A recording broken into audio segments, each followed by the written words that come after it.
बिस्मिल्लाहिर्रहमानिर्रहीम, अस्सलाम वालेकुम।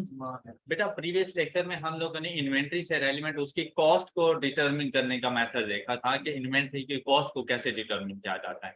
आज के लेक्चर में हम लोग देखने वाले हैं कि उस क्लोजिंग इन्वेंट्री की NRV, नेट रियलाइजेबल वैल्यू को हम लोग किस तरह से डिटरमिन करेंगे, क्योंकि जब हमारे पास कॉस्ट और उस इन्वेंट्री की नेट रियलाइजेबल वैल्यू होगी तो विच एवर इज लोअर हम लोगों ने जाकर उसको सिलेक्ट करना है और हमारी क्लोजिंग इन्वेंट्री की वैल्यू जो हमारी स्टेटमेंट ऑफ फाइनेंशियल पोजीशन में as current assets and cost of sale के अंदर आनी है वो इस किस्म से आएगी। अब देखें, जो नेट रियलाइजेबल वैल्यू होती है ना, इसमें बेसिकली हम लोगों ने तीन चीजें देखनी होती हैं। उन तीन चीजों में सबसे पहली चीज हमारे पास है एस्टिमेटेड सेलिंग प्राइस। मतलब हमारे पास सपोज करें कि आज अकाउंटिंग ईयर एंड डेट है, लास्ट डेट है, हमारे पास एक इन्वेंट्री मौजूद है और उसकी कॉस्ट 100 रुपीज है। हमने कॉस्ट को डिटरमिन कर लिया। अब हमने उस टाइम पर यह देखना है कि इन फ्यूचर मैं अपनी इस इन्वेंट्री को कितने में सेल कर सकता हूं, या मैंने अपनी इस इन्वेंट्री की सेलिंग प्राइस को क्या रखा हुआ है। लेकिन करेंगे तो फ्यूचर में ही ना, तो इसीलिए एस्टिमेटेड सेलिंग प्राइस कि इन फ्यूचर मैं इसको कितने में सेल कर पाऊंगा। फिर आप इसमें से लेस कर देना है। अगर आपको पता हो कि भाई इसको सेल करने के ऊपर मुझे किसी किस्म का कमीशन पे करना पड़ता है, तो आप लोगों ने वो कमीशन, वो selling expense, estimated selling expense इसमें से लेस कर देना है। मतलब आपको पता है कि आप एक चीज सेल कर रहे हैं 150 रुपीज की और उसके ऊपर आपको 10 रुपीज कमीशन पे करना है, तो आपको कितनी बचत आ रही है?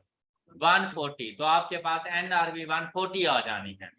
लेकिन साथ में आपने ये भी देखना है कि अगर ये प्रोडक्ट डैमेज कंडीशन में है तो डैमेज कंडीशन में तो कभी नहीं सेल हो पाएगी, तो इसको कंप्लीट करने की कॉस्ट कितनी है, इसको सेलेबल कंडीशन में लाने की कितनी कॉस्ट आ जानी है।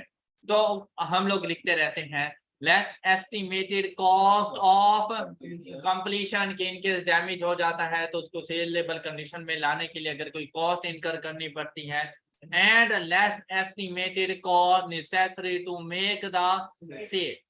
ये तीन चीजें जब आपको मालूम हो तो एस्टिमेटेड सेलिंग प्राइस में से लेस कर दें, estimated cost of completion less कर दें, estimated cost necessary to make the sale, तो आपके पास NRV की वैल्यू आ जाती है। सपोज करें मेरे पास estimated cost to complete 20 rupees है, 140 एस्टिमेटेड सेलिंग प्राइस है, 10 रुपीज सेलिंग एक्सपेंस है, तो मेरे पास NRV की वैल्यू क्या आ रही है? 120, राइट। अब देखें which ever is lower, cost या NRV? कॉस्ट 100 रुपीज था। कॉस्ट कुछ भी ना करना, इन्वेंट्री को कुछ करने की जरूरत नहीं है, एज इट इज रहने दो, क्योंकि ऑलरेडी वो कॉस्ट पर मौजूद है। क्लियर? लेकिन ऐसा हो कि आपको पता हो कि एक प्रोडक्ट है जो कि आपने 100 रुपए की परचेज की हुई है, कॉस्ट 100 रुपीज है, वो प्रोडक्ट डैमेज हो गई, तो डैमेज प्रोडक्ट कभी भी अपनी फुल सेलिंग प्राइस नहीं लेकर जाते। हमें पता है कि यार मैं इसको ना 120 रुपए में सेल कर सकता हूं अगर इसके ऊपर 30 रुपीज का एक्सपेंस कर दूं। अगर मैं इसको 30 रुपीज का एक्सपेंस कर दूं इसको गुड कंडीशन में लाने के लिए, तो ये 120 रुपीज में सेल हो जाएगा। 100 रुपीज कॉस्ट थी तो उसकी NRV क्या आ गई? 120 माइनस 30, 90। तो देखें NRV कम है, आप अपनी इन्वेंट्री को 10 रुपीज से डिक्रीज करते हैं। इसे कहा जाता है राइट ऑफ करना। इन्वेंट्री को राइट ऑफ कर देंगे 10 रुपीज से, कि ऑलरेडी वो 100 पे मौजूद थी, आपको वो 90 पे लेके आनी है, तो आप 10 रुपीज से इन्वेंट्री को डिक्रीज कर देंगे। बात समझ आ गई? अब देखें, the estimated selling price may or may not be equal to the fair value depending upon the how entity sells in the ordinary courses of business। तो जरूरी नहीं कि एस्टिमेटेड सेलिंग प्राइस हमारे पास हमारी फेयर वैल्यू के equal हो, तो आपने एस्टिमेटेड सेलिंग प्राइस देखनी है। देखिए भाई, मार्केट में सपोज कि ये पेन है 200 रुपए का, मैं इसे 150 रुपए में सेल कर रहा हूँ, मेरी मर्जी, मैं 150 रुपए में सेल कर दूंगा। राइट। तो इस वजह से फेयर वैल्यू जी क्या किस चीज पर, पैकिंग वगैरह के ऊपर, हाँ जी, cost to complete the acid. अच्छा, fair value is the price that would be received to sell an asset or paid to transfer a liability in an orderly transaction between market participants at, ये fair value की उसने definition दे दी कि भाई fair value से क्या मुराद है। Fair value से मुराद होता है आप जो कंसिडरेशन रिसीव करते हैं किसी भी एसेट को सेल करके, या आप अपनी लायबिलिटी में जो डिक्रीज लाते हैं। इसका मतलब ये है कि भाई मैंने ना किसी के 500 रुपए देने हैं, मेरे पास कैश नहीं है, कैश होता मैं उसे 500 रुपए दे देता तो उसकी वैल्यू में डिक्रीज, मेरी लायबिलिटी खत्म हो जाती। मैंने क्या किया, मैंने ना अपना एक एसेट उसको दे दिया, या मैंने इन्वेंट्री, यहाँ पर हम बात इन्वेंट्री की कर लेते हैं, भाई मैंने उसको अपनी इन्वेंट्री दे दी, अब मैंने उससे पैसे नहीं लिए और उसे क्या कहा कि यार जो मैंने तुम्हारे पैसे देने थे ना वो खत्म हो चुके हैं। क्लियर? तो मेरी लायबिलिटी में नहीं कमी आ गई, इसीलिए लिखा जाता है receive to sell an asset और paid to transfer a liability in the orderly transaction between market participants at the, जिस दिन आप लोगों ने एनआरवी की कैलकुलेशंस करनी है उस दिन fair market value, right. Cost of completion और कॉस्ट सेल में फर्क क्या है बेटा? गुड कंडीशन में होना कोई भी यूनिट, उसको सिर्फ हम लोग जाके सेल करेंगे, हमें सेलिंग प्राइस मिल जाएगी, लेकिन सेल करने पर मैं अपने सेल एजेंट को 10% कमीशन भी पे करता हूँ। ये है एस्टिमेटेड कॉस्ट टू सेल। या साथ में ये था कि मैंने इस प्रोडक्ट को अपने कस्टमर के घर तक डिलीवर भी करना है, तो इसके ऊपर ट्रांसपोर्टेशन कॉस्ट भी आएगी। तो ये जो ट्रांसपोर्टेशन कॉस्ट है ये है estimated cost to sell the asset. Okay हो गया? ये प्रोडक्ट अभी अपनी फाइनल फॉर्म में नहीं है कि मैं इसको सेल कर, जब तक अभी मतलब वर्क इन प्रोसेस है, तो पहले मैं इसको कंप्लीट करूंगा, राइट, उसके बाद उसको सेल करूंगा, तो उसको फिनिश गुड्स बनाने के लिए भी तो कॉस्ट इनकर करनी पड़ेगी, वो है estimated cost to complete, right. अब आते हैं राइट डाउन की तरफ। कहते हैं following point should be noted, inventories are originally recorded at, originally अपनी कॉस्ट पे मौजूद होती है inventory. Inventories are to be measured at lower of cost or the above has following impact. If cost is lower no adjustment is needed, क्योंकि already वो cost में मौजूद है। लेकिन if NRV is lower the carrying amount of inventory is reduced, 100 रुपए की चीज 90 रुपए की हो जाएगी। Okay, write down of its NRV, अपनी एनआरवी तक अपनी वैल्यू को राइट ऑफ कर देगी। जैसे हम लोग कहते थे ना बैड डेट्स रिटर्न ऑफ, कम कर देते थे हम लोग अपने रिसीवेबल्स को, तो इन्वेंट्री रिटर्न ऑफ से मुराद है इन्वेंट्री को कम कर दो, कहां तक, to its NRV. Okay, the difference is recorded in periodic system mathematically as an, तो ये हमारे एक्सपेंस के तौर पे रिकॉर्ड हो जाता है। ओके हो गया? ये पीरियोडिक सिस्टम, परपेचुअल सिस्टम, ये हम लोगों ने पढ़ना है, अब इसको इग्नोर करें। The practice of writing inventories down below cost to NRV is consistent with the view that assets should not be carried in excess of amount expected to be realized from their sale, और तो ये कौन सा concept है? Prudence concept. Reasons for write down, right down की reasons क्या हो सकती है? The cost of inventory may not be recoverable if those inventories are damaged, damage हो जाए तो राइट डाउन करना पड़ेगा। डैमेज इन्वेंट्री, अब आप वो अपनी ओरिजिनल कॉस्ट में नहीं है, हमें उनसे उतने बेनिफिट्स नहीं मिलने वाले। हम जो 100 रुपए की चीज 150 रुपए में सेल कर सकते थे, डैमेज हो गई है, मैं उसको 150 रुपए में नहीं सेल कर सकता, उसकी सेलिंग प्राइस में डिक्रीज आ जाएगा। इसी तरह से होली और पार्शली ऑब्सोलीट, टोटल डैमेज हो गई, सेल होने के कंडीशन में ही नहीं है, तो मुझे उससे रिटर्न 0 मिलना है। तो क्या उसको अपनी इन्वेंट्री का पार्ट बनाओ, तो एलिमिनेट करो इन्वेंट्री से। पार्शली ऑब्सोलीट, तब भी हो सकता है कि सेल ना हो सकता है हो जाए लेकिन कम प्राइस पर हो जाए, तो अभी मुझे एनआरवी को चेक करना पड़ेगा। Their selling prices have decline, हम लोगों ने 100 रुपए की चीज ली थी, 150 रुपए की सेल करते थे, लेकिन मार्केट एकदम से चेंज हुई और डिफ्लेशन हो गई, और अब या फिर मार्केट से उस प्रोडक्ट का नामो निशान खत्म हो गया, लोग नहीं खरीद रहे, अब उसकी सेलिंग प्राइस कम हो गई है, वो 60 रुपए में सेल हो रही है, राइट। इसी तरह से नेक्स्ट देखें, the estimated cost of completion have, मुझे पता है यार 100 रुपए की चीज है, डैमेज हो गई है, अब इसके ऊपर अगर कॉस्ट इनकर करवाता हूँ तो 200 रुपए इस पे कॉस्ट बढ़ जानी है, और सेल होने इसमें 150 रुपए में, क्या मैं इसके ऊपर कॉस्ट इनकर करूंगा? बिल्कुल भी नहीं करूंगा। अगर कॉस्ट टू ऑफ कंप्लीशन हमारे पास इंक्रीज हो जाती है। इसी तरह अगर हमारे पास estimated cost to be incur to make the sale have, इतने का मेरा ऐसे नहीं जा रहा जितना मैंने कमीशन देना है, जितना मैंने टैक्स पे करना है उसके ऊपर, जितनी मेरी ट्रैवलिंग कॉस्ट आ रही है, तो ऐसी सिचुएशन में एनआरवी हो जाना, एनआरवी के ऊपर उसकी रिकॉर्डिंग हो जाती है और इन्वेंट्री राइट डाउन हो जाती है। ये कंडीशन पांचों समझ आ गई, पांचों याद रखें, पूछा जा सकता है आपसे एमसीक्यू में। फिर कहते हैं आइटम बाय आइटम, इसका मतलब ये होता है बेटा आपके पास इन्वेंट्री नंबर ऑफ यूनिट्स की फॉर्म में रखी हुई है, सपोज कि आपके पास 100 यूनिट्स पड़े हुए हैं, तो आपने 100 units item by item check करने हैं, आपने उनमें से गुड यूनिट्स को अलग करना है, आपने उनमें से डैमेज यूनिट्स को अलग करना है। गुड यूनिट्स की एनआरवी ज्यादा होती है तो उसको कॉस्ट पे रिकॉर्ड करना है, डैमेज यूनिट्स उनकी एनआरवी कम आती है, उनको एनआरवी पे रिकॉर्ड करना है। तो आइटम बाय आइटम देखना है, एज अ होल नहीं देखना उसको।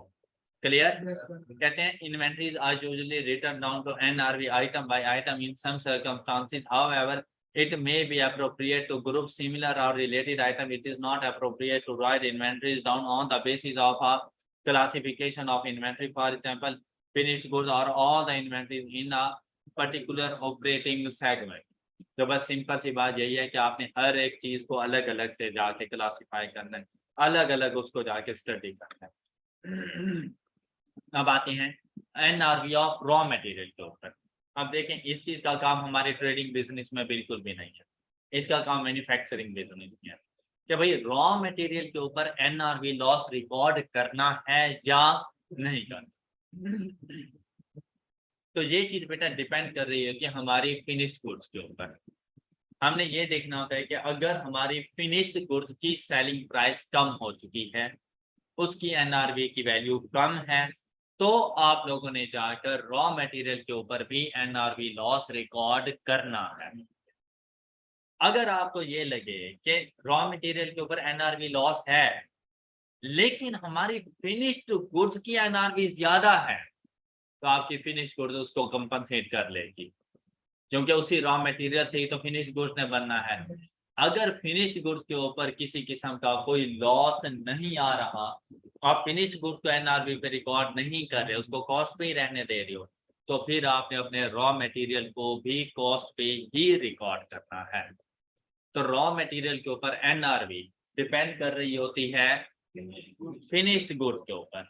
फिनिश्ड गुड्स अपनी एनआरवी पर जाती हैं तो रॉ मटेरियल एनआरवी पर जाएगा, फिनिश्ड गुड्स कॉस्ट पे रहती हैं तो एनआरवी पर हम लोग रॉ मटेरियल को भी रिकॉर्ड नहीं करेंगे, उसको भी हम लोग कॉस्ट पे ही रखेंगे। क्लियर? कहता है materials and other supplies held for use in the production of inventories are not written down below cost if the finished goods in which they will be incorporated are expected to be sold at or above cost। तो मैंने जो आपको story बताई उसका ये कुछ था, जैसा ट्रीटमेंट फिनिश्ड गुड के साथ करना है रॉ मटेरियल के साथ वैसा ट्रीटमेंट करना है। क्लियर? अच्छा जी, आप देखते हैं कहता है goods purchase to be resold at a cost of rupees 10,000। तो 10,000 की कॉस्ट है, हमारे पास है been damage at the year end, their replacement buying price is rupees 9,000. They can be sold in the normal course of business for rupees, provided rupees 4,500 is spent on rectifying the damage. अब देखें बेटा हमारे पास cost कितनी है, हमें replacement cost से कोई फर्क नहीं पड़ता, ये खाम में इंफॉर्मेशन की बात है। हमने देखना है मैं इसको सेल कितने में कर सकता हूँ, कहते हैं 14,000 रुपए में सेल कर सकते हैं। अगर तुम इसके ऊपर 4,500 रुपए खर्च कर दो तो 14,000 4,500 खर्च करने के बाद 14,000 मिलना है, तो बेसिकली मुझे मिला कितना 9,500। तो NRV 9,500 है, कॉस्ट 10,000 है, तो राइट डाउन ऑफ इन्वेंट्री कितना हो जाएगा 500 से। तो नीचे यही कुछ लिखा हुआ है। आई होप कि ये बात क्लियर हो चुकी है। क्लियर? अच्छा जी, नेक्स्ट देखें जरा एग्जांपल नंबर 5, इसकी रिक्वायरमेंट देखें। कहते हैं calculate net realisable value as a 31 December 2000। अच्छा, हमने ये नहीं बताना कि हमने इसको कॉस्ट पे रिकॉर्ड करना है या NRV पे रिकॉर्ड करना है या कितना राइट डाउन, ये नहीं बताना। हमने प्रोडक्ट ए की NRV बता दिए, NRV के लिए। अब यहाँ पे जरा गौर से, NRV के लिए 3 चीजों का पता होना चाहिए, estimated selling price, estimated cost to complete and estimated cost to sell. Okay, अब देखिए कहते हैं at 31 December 21 Chinto company had 100 units of product A with a carrying amount of rupees। तो भाई एक प्रोडक्ट कितने की बन गई, 4 रुपए का एक यूनिट है। इसकी जो कॉस्ट है वो 4 रुपए पर यूनिट के हिसाब से। टोटल 4 लाख रुपए की इन्वेंट्री है और उसमें 1 लाख नंबर ऑफ यूनिट्स शामिल है। कहते हैं ऑफ दिस, मतलब 1 लाख में से 20,000 units have been set aside for XYZ Limited in terms of a firm sales commencement of ₹6 per unit। मतलब हमारा XYZ Limited के साथ कॉन्ट्रैक्ट हो चुका है कि हमने उनको 20,000 यूनिट सेल करने हैं और वो 6 रुपए के हिसाब से करते हैं। बात क्लियर? अच्छा, फिर देखें the current selling price per unit is ₹1, लेकिन बाकी यूनिट्स के लिए जो वैसे हमारी मार्केट में अब करंट प्राइस है वो 4 रुपए है, राइट। कहते हैं selling cost for 20,000 units is only ₹1,000।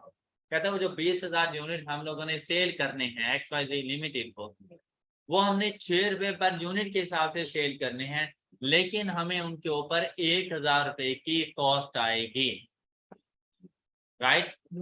जबकि नॉर्मल एस्टिमेटेड सेलिंग कॉस्ट और ₹1 पर यूनिट, और बाकी यूनिट के ऊपर हमें ₹1 पर यूनिट कॉस्ट आती है। क्वेश्चन की समझ आई है? हमने क्या बताना है उसे, NR। अच्छा, अब हम लोगों ने इन क्वेश्चन को कैसे सॉल्व करना होगा। आपने इसके अपने सोल्यूशन की तरफ नहीं जाना, आपने भाई अपने पास अपनी इन्वेंट्री रिकॉर्ड करनी है। आपके पास चले नंबर ऑफ यूनिट्स में हम लोग लिख लेते हैं। ये देखिए आपके पास कितने नंबर ऑफ यूनिट्स हैं। अब इसमें 2 क्लासिफिकेशन आपके पास आ गई, 20,000 और 80,000। ये बात समझ आ गई सब? अब आपने 2 चीजें देखनी है, एक तो कॉस्ट, भाई इसकी भी कॉस्ट 4 रुपए है और इसकी भी कॉस्ट 4 रुपए है। ये बात क्लियर हो गई। अब चलते हैं NRV की तरफ। NRV के लिए एस्टिमेटेड सेलिंग प्राइस, तो भाई इस इन 20,000 यूनिट की एस्टिमेटेड सेलिंग प्राइस 6 रुपए, जबकि बाकी 80,000 के लिए एस्टिमेटेड सेलिंग प्राइस 4 रुपए। ये बात क्लियर हो गई। फिर आ गई एस्टिमेटेड कॉस्ट टू सेल, तो उसने कहा भाई इसके ऊपर 1 रुपए का एक्सपेंस है, इस पर यूनिट एक्सपेंस नहीं बताया, इस पर उसने टोटल एक्सपेंस बता दिया 20,000 यूनिट्स का कि टोटल एक्सपेंस कितना है। हम लोग क्या करेंगे, इसकी सेलिंग प्राइस फाइंड कर लेंगे, इसकी total sale price estimated sale price find कर लेंगे। अब देखिए टोटल एस्टिमेटेड सेल प्राइस इसकी कितनी आ रही है, 6 × 20,000 120,000। इसमें से वो 1000 माइनस कर दो, तो इसकी एनआरवी की वैल्यू क्या आ जाएगी? क्या आपको ये बात समझ आ रही है सब बच्चों को? प्रोडक्ट ए में जो 20,000 हम लोग सेल कर रहे हैं XYZ लिमिटेड को, उनकी एनआरवी की वैल्यू 119। अब यहाँ पर देखें पर यूनिट एनआरवी की वैल्यू क्या आ रही है? 3 रुपए। टोटल नंबर ऑफ यूनिट्स कितने हैं? तो टोटल एनआरवी की वैल्यू कितनी आ जाएगी? ये बात समझ आ गई बेटा? उसने टोटल एनआरवी पूछी थी, तो टोटल एनआरवी की वैल्यू हमारे पास क्या आती है जी? 20 multiplied by 6 is equal to 120 estimated selling price। बात क्लियर? तो प्रोडक्ट ए की एनआरवी की वैल्यू कितनी आ गई? 359,000। ऐसे ही है? ये देखो, आपने जाकर इधर सिर्फ यही चीज देखनी है, बस आंसर मैच हो, 359,000। राइट। अच्छा, अगर यहीं पर हमसे पूछा जाए कि भाई आप इस इन्वेंट्री को रिकॉर्ड कौन सी अमाउंट पे करोगे, क्लोजिंग इन्वेंट्री की वैल्यू बता दो। जो ये कह रहे हैं कि 4 लाख रुपए की इन्वेंट्री है, मैं उसको कौन सी अमाउंट पे जाके रिकॉर्ड करूं? 320,000। क्यों? अब यहां पर देखो, 20 into 4, तो टोटल कॉस्ट कितनी आ रही है? और इसकी एनआरवी कितनी है? हम इसको किस पर रिकॉर्ड करेंगे? कॉस्ट पर रिकॉर्ड करेंगे। इन 20,000 यूनिट्स को हम लोग कॉस्ट पर रिकॉर्ड करेंगे। क्लियर? जबकि अगर हम इधर देखें, एक यूनिट की कॉस्ट 4 रुपए, एनआरवी तो किस पर रिकॉर्ड करेंगे? और वो कितनी है? तो 240 प्लस 80, क्लोजिंग स्टॉक की वैल्यू 320,000। All clear? तो एनआरवी लॉस कितना आ जाएगा? पर यूनिट 1 रुपए का आ रहा है, तो 80,000 यूनिट्स पर 80,000 रुपए का, 4 लाख की थी, 320 पे आ गई। ओके, 4 लाख की इन्वेंट्री थी, 320 पे रिकॉर्ड की, तो 80,000 का राइट ऑफ नहीं हो गया एनआरवी लॉस। क्या रिकॉर्डिंग? अच्छा, डिफरेंट इन्वेंट्रीज हैं, आइटम बाय आइटम चेक करना था। अब अगर यहाँ पर 20,000 यूनिट्स की कॉस्ट देखें, 20 into 4 80,000, जबकि इसकी एनआरवी देखें 20 into 6 120 माइनस 1,000 इसका एक्सपेंस, तो इसकी एनआरवी है 119,000। तो इन दोनों में से विच एवर इज लोअर, तो कौन सा? तो ये 20,000 यूनिट्स 80,000 पे रिकॉर्ड होंगे, जबकि ये जो 80,000 यूनिट्स हैं इनकी कॉस्ट 4 रुपए है पर यूनिट, एनआरवी 3 रुपए है। किस पे रिकॉर्ड होना चाहिए? एनआरवी पर। तो 80 into 3 240, तो 240 प्लस 80 320। क्लियर? अब प्रोडक्ट बी देखें। आई होप कि ये अब आपको समझ आ गया है कॉन्सेप्ट। प्रोडक्ट बी को देखें, मैं इसको रेज करने लगा हूं।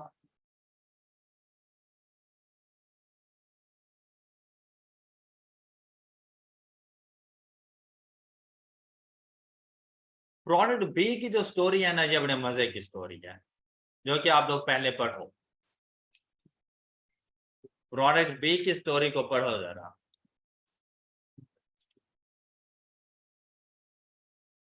Product B has been placed in a warehouse with little infrastructure। मतलब हमारे पास जो प्रोडक्ट बी की इन्वेंट्री मौजूद थी ना, वो एक आम सा वेयरहाउस बना हुआ था, लिटिल इंफ्रास्ट्रक्चर, मतलब कोई खास इंतजाम नहीं था। हमने वक्ती तौर पर ना उसमें अपनी इन्वेंट्री रख दी। अब क्या हुआ? The factory manager inform the management on 15 जनवरी 2002। अब हम लोग कौन सी डेट में मौजूद हैं? 31 दिसंबर को। ये बात याद रखना, हम लोग 31 दिसंबर को, हमें नहीं पता कि 1 जनवरी को भी क्या होना है। राइट। अब मैनेजमेंट को बताया जा रहा है 15 जनवरी को खुशखबरी सुनाई जा रही है, कहते हैं the entire warehouse and all the inventory contained therein with a carrying amount of 900,000 have been destroyed in a series of storms। वो कहते हैं जनाब आपको बहुत बहुत मुबारक हो बहराम साहब, जो 9 लाख रुपए का सामान आपने हमारे वेयर हाउस में रखवाया था वो हम लोग बड़ी कामयाबी के साथ डिस्ट्रॉय कर देते हैं और उसमें से कख भी नहीं बचा। Okay, government of Pakistan. अच्छा, अब देखें वो किस तरह से कहते हैं सीरीज ऑफ स्टॉर्म्स में, मतलब एक ही झटके में सारा नहीं खत्म हुआ, वक्फे वक्फे के साथ। किस तरह, अब देखो कहते हैं the first storm hits the warehouse on 29 दिसंबर। अब 900,000 की इन्वेंटरी 28 दिसंबर को बिल्कुल ठीक थी। ओके, 9 लाख रुपए की इन्वेंटरी बिल्कुल सही थी। 29 दिसंबर को स्टॉर्म आया, कहते हैं 70% इन्वेंटरी को उसने डिस्ट्रॉय कर दिया। राइट, तो 9 का 70% 630,000 की इन्वेंटरी डिस्ट्रॉय हो चुकी है, और जो रिमेनिंग आपके पास 30 रह गई 270,000 की, वो गुड कंडीशन में मौजूद है। क्लियर? कहते हैं ही एक्सप्लेन दैट रिमेनिंग इन्वेंटरी, मतलब 900,000 का जो 30% बच गया था, उन्होंने कहा हमने कोशिश की कि इसको किसी तरह से बचा लें, तो हम लोग इन्हें एक हायर प्लेस के ऊपर लेकर चले गए।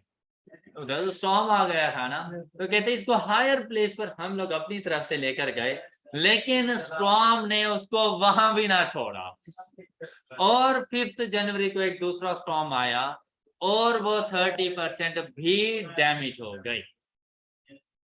Got it? अच्छा, फिर क्या कहता है, अब बहराम साहब परेशान बैठे हैं, कहते हैं तो भाई तसल्ली रखो, 9 लाख में से तुम्हें 1 लाख रुपया वापस हो जाएगा, तुम्हारी डिस्ट्रॉयड इन्वेंट्री तुम्हें 1 लाख रुपया दे जाएगी, तो 8 लाख को रो, 9 को ना रो।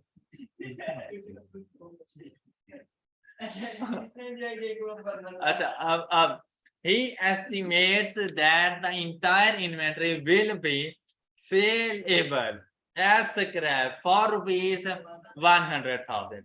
कहता है cost to sell the entire inventory as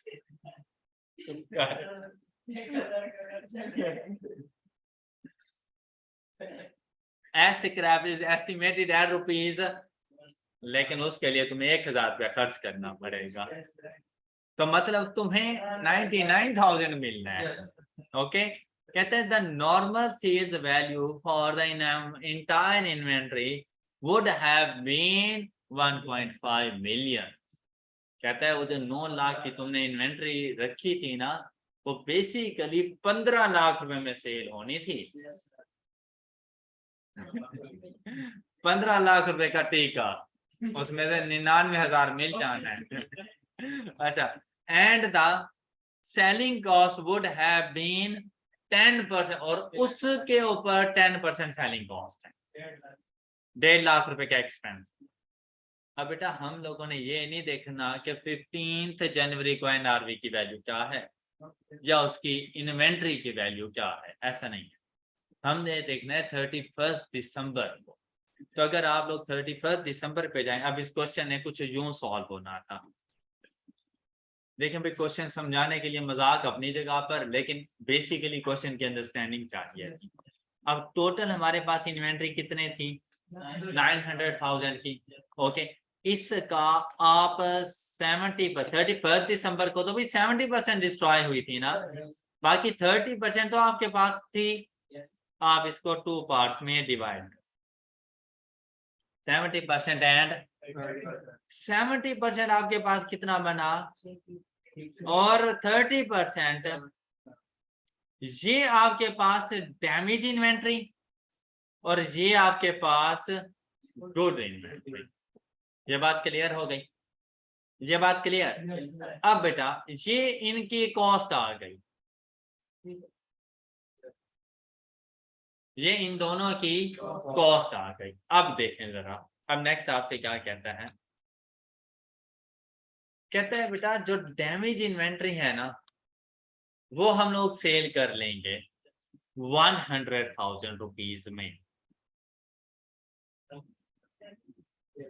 damage inventory cell हो जाएगी 100,000 रुपीज में, लेकिन टोटल, क्या मेरी टोटल इन्वेंट्री डैमेज हुई है 31 दिसंबर को? नहीं। कितनी कितनी? 70%। तो इसका भी मुझे 70% मिलेगा। तो इस स्क्रैप वैल्यू का भी 70%। तो मुझे इसकी सेलिंग प्राइस क्या मिलेगी डैमेज इन्वेंट्री की? सेलिंग प्राइस क्या मिलेगी? 70,000। बात क्लियर? लेकिन इस पर मुझे एक्सपेंस करना है कितना? 1,000 रुपीज का। लेकिन बेटा वो तो इंटायर इन्वेंट्री के ऊपर है, तो 70% के ऊपर कितना एक्सपेंस करना पड़ेगा? 700। तो यहाँ पर 700। ये बात समझ आ गई? तो इसकी एनआरवी क्या बन जाएगी? 69.3। क्या कोई ये बात समझ लग गई? ये इसकी एनआरवी है। कॉस्ट कितनी थी? 630 और एनआरवी 69.3। राइट। अब चले गुड की तरफ। कहते हैं जो गुड इन्वेंट्री है वो टोटल कितने में सेल हो जाएगी? तो मेरे पास क्या 100% गुड इन्वेंट्री है? मेरे पास गुड इन्वेंट्री कितनी है? तो भाई 1.5 मिलियन का भी तो 30% मिलेगा, 450। तो इसके लिए 450 और उसने कहा इसके लिए 10% आपको एक्सपेंस करना पड़ेगा। तो इसका 10% कितना बन गया? और ये वैल्यू आ जाएगी 40 और ये दोनों एनआरवी को ऐड कर दो।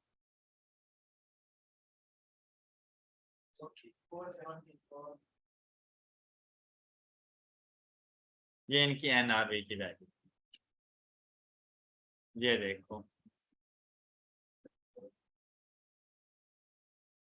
All clear? ये बातें क्लियर हो गई? अच्छा, अब अगर मैं आपसे पूछूं कि भाई 31 दिसंबर को मैं अपनी क्लोजिंग इन्वेंट्री की वैल्यू क्या रखूं, तो आप मुझे क्या बताएंगे कि क्लोजिंग इन्वेंट्री की वैल्यू क्या होनी चाहिए? हाँ, 339.3।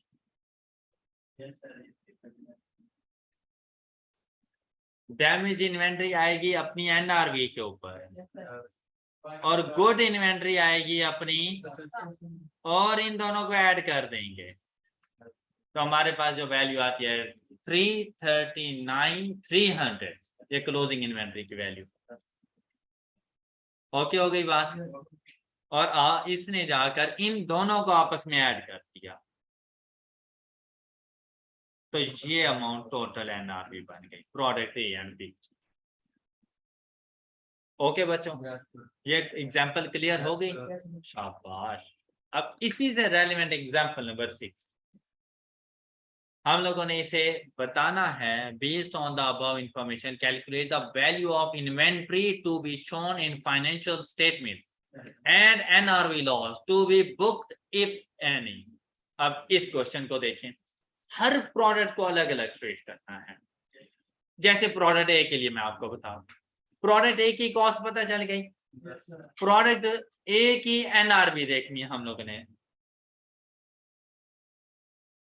प्रोडक्ट ए की एनआरवी, प्रोडक्ट ए की एनआरवी देखें, क्या कहते हैं? एस्टिमेटेड सेलिंग प्राइस कितनी? 20%। बेटा मार्कअप मार्जिन, ये दोनों डिफरेंट कॉन्सेप्ट्स हैं। जब आपके पास आता है ना मार्कअप, तो ये आपके पास होती है profit percentage on cost. Markup is percentage of profit on cost and margin is percentage of profit on sale. बस इतना सा फर्क है, दोनों ही परसेंटेजेस ऑफ प्रॉफिट हैं।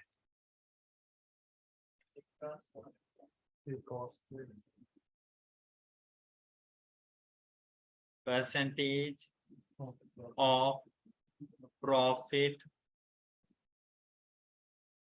on cost is called markup.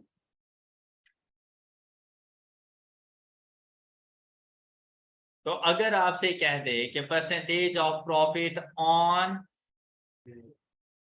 Cell तो is called margin.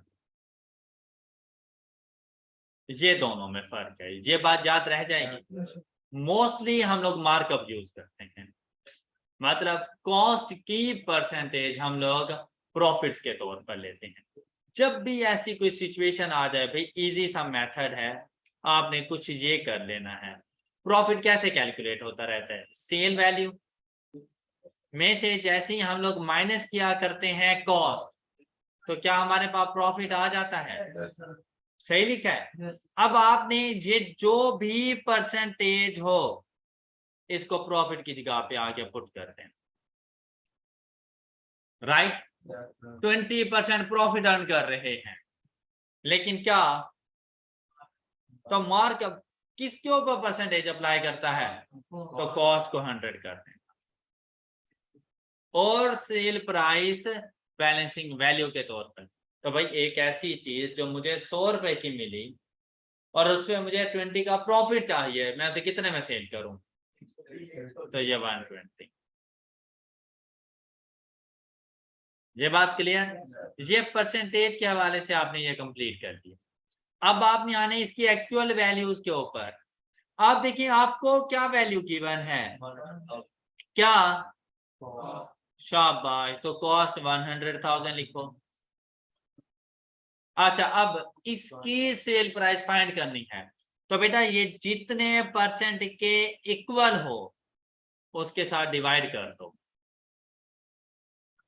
100,000 divided by 100, जितने यहाँ पे परसेंटेज, और मल्टीप्लाई कर दो जो परसेंटेज आपने फाइंड करनी है। तो इसकी एस्टिमेटेड सेलिंग प्राइस हमारे पास क्या आ जाएगी? तो यहां पर आप लोग लिख लेंगे एस्टिमेटेड सेलिंग प्राइस इज, हाँ जी, किसी को कोई इशू? अच्छा, नेक्स्ट देखें, कहता है estimated selling cost 5% of ESP, estimated selling price 120,000 का 5% फाइंड करें।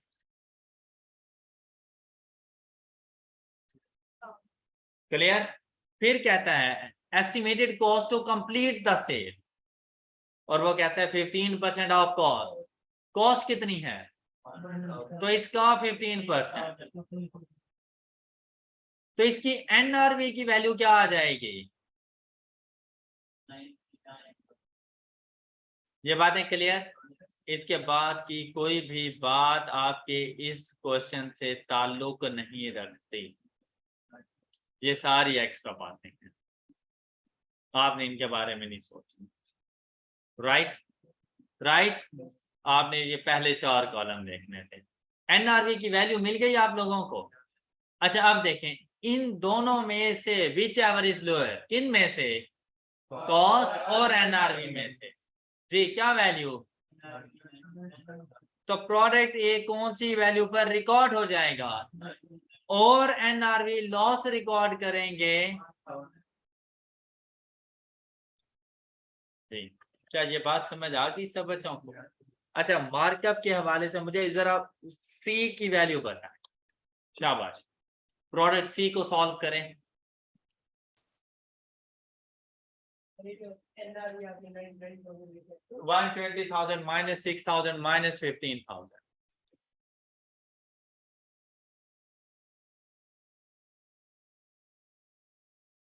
शाबाश,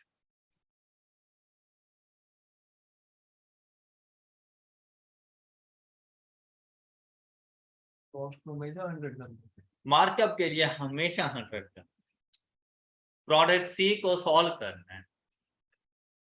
शाबाश, जल्दी करें। अच्छा, अब इसमें बेटा 25% मार्कअप है, तो कॉस्ट 100% और सेल प्राइस 125%। ओके, अब हम लोग क्या करेंगे ये देखें, 830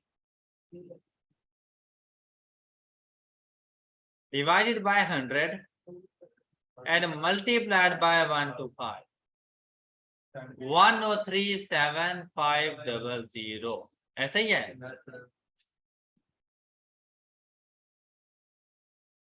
इसका 6% फाइंड कर लेंगे,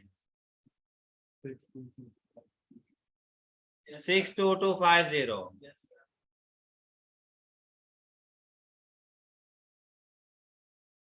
बेटा सेलिंग प्राइस का 6% फाइंड करना था, कॉस्ट का नहीं, और 20% ऑफ कॉस्ट, और ये 16,600। ओके, ये माइनस कर दें, ये एनआरवी की वैल्यू आपके पास आ जानी है।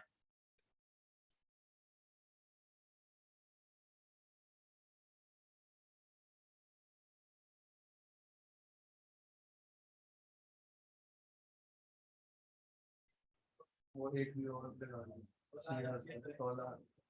16,000 16,600 एक भी और अब ये मेरा क्वेश्चन गलत कर देंगे इसमें, 975,250 माइनस 16 809,250,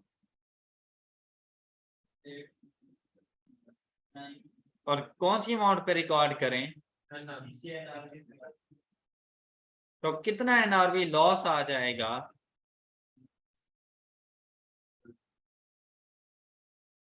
20,750। ये एनआरवी लॉस। All clear. ये जरा प्रोडक्ट डी को करना, जल्दी से प्रोडक्ट डी सॉल्व करें।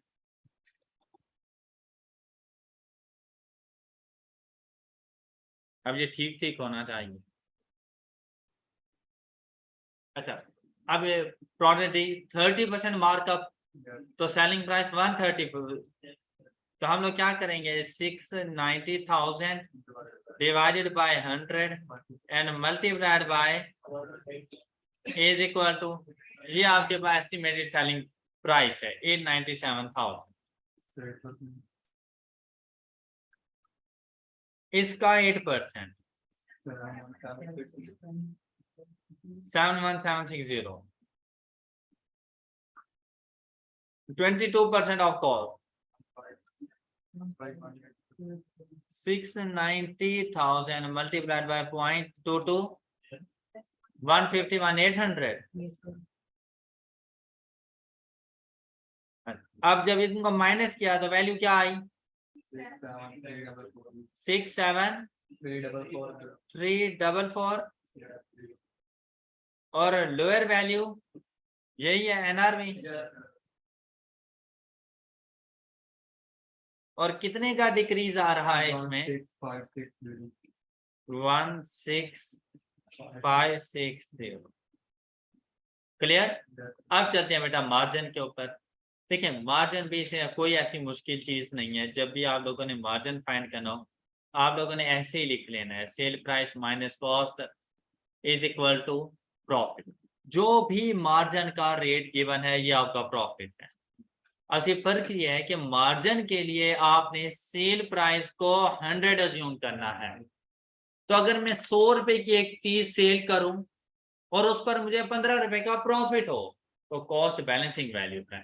तो मेरे पास उसकी कॉस्ट कितनी थी, यहाँ पे 85। ये बात क्लियर। अब देखिए आपको कॉस्ट गिवन 270,000। अब देखिए ये 270,000 कौन सी अमाउंट के इक्वल है, और हमने क्या फाइंड करनी है, तो हम इसको कुछ यूं लिखेंगे, 270,000 डिवाइडेड बाय मार्जिन के लिए हम इस तरह से, and multiplied bye sale price को 100।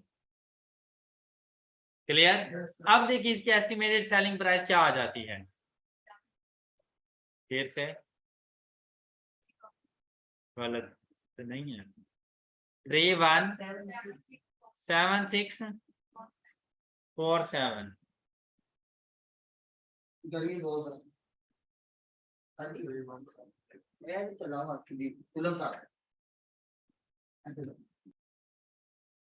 अब इस वैल्यू का 3% कितना आता है?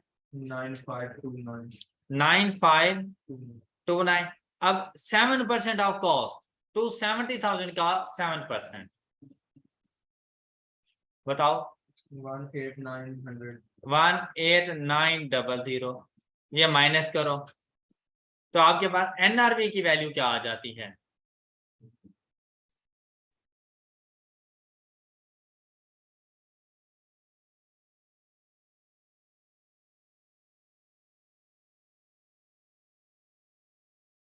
शाबाश, जल्दी से बताएं।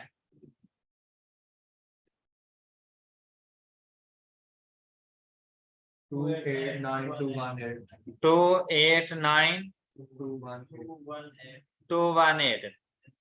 कॉस्ट लोअर है, कॉस्ट पे इसकी रिकॉर्डिंग रहेगी और कोई एनआरवी लॉस नहीं है। प्रोडक्ट ई, जल्दी से कैलकुलेट करके बताएं। प्रोडक्ट ई जल्दी से रिकॉर्ड करें। अब बेटा इसमें देखें तो 50% मार्जिन है, तो ये 1 मिलियन आ जाएगी अमाउंट। इसका 10% 100,000, 2% ऑफ कॉस्ट 10,000 और ये 990,000 नहीं 890,000। ये इसके एनआरवी की वैल्यू। कॉस्ट 500, तो ये 500 पे रहेगा और इसके ऊपर कोई एनआरवी लॉस। तो टोटल इन्वेंट्री की वैल्यू कितनी हो जाएगी आपके पास? इस सबको ऐड करें। शाबाश, इन सबको ऐड करें। टोटल इन्वेंट्री की वैल्यू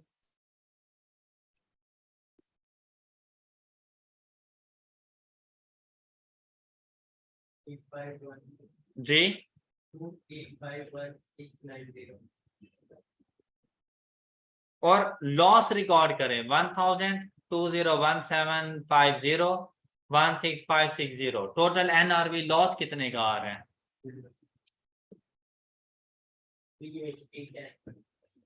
38310। ये देखें 38310, 2351690। All clear? गुड, शाबाश बेटा। ये जितना कॉन्सेप्ट हम लोगों ने पढ़े हैं आपने इनको अच्छे तरीके से रिवाइज करके आना है। इंशाल्लाह बाकी कॉन्सेप्ट हम लोग कल डिस्कस करेंगे। That's all for today. अपना बहुत सा ख्याल रखिएगा। अल्लाह हाफिज।